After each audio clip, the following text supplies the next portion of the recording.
All right, number 12. Which of the following is equivalent to 4x squared plus 6x over 4x plus 2? Okay, so we're trying to simplify this, but unfortunately, for this one, we can't really factor. If you factor things out, they won't necessarily cancel out. Okay, so yeah, we could pick some x value and plug it in and solve.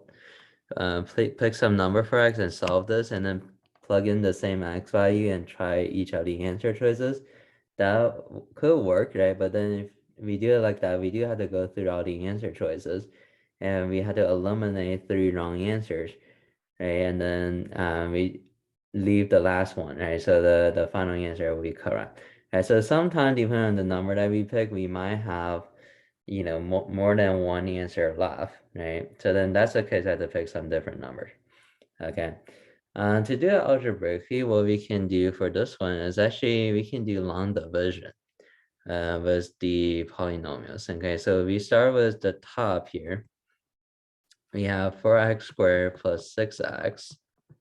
All right. And then we're dividing by 4x plus 2.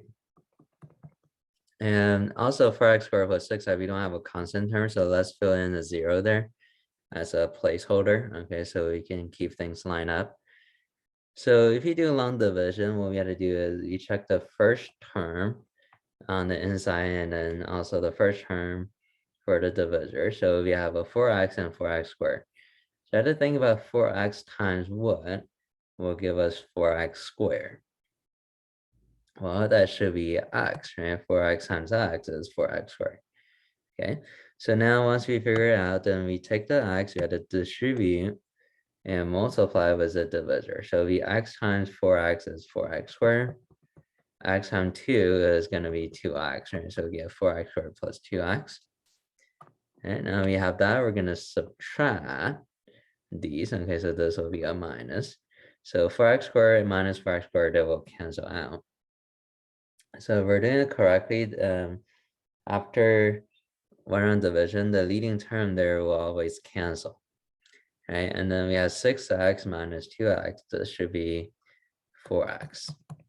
Okay. And then let's bring down the 0. We'll do one more round of division. So we have 4x plus 0 divided by 4x plus 2. So again, look at the leading term.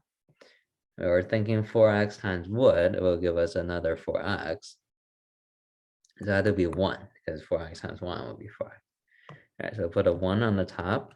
And then we take the 1, we distribute and multiply with the divisor. So 1 times 4x will be 4x. 1 times 2 will be positive 2. So now we subtract the 2. These cancel. 0 minus 2 is negative 2. And this negative 2 here, that's a remainder. Okay, so that's a remainder that we have.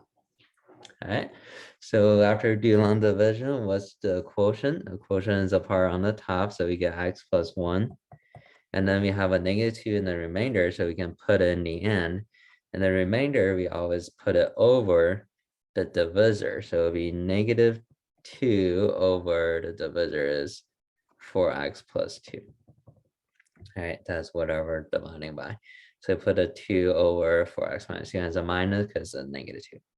All right, and that should be our final answer, which is letter D for question 12.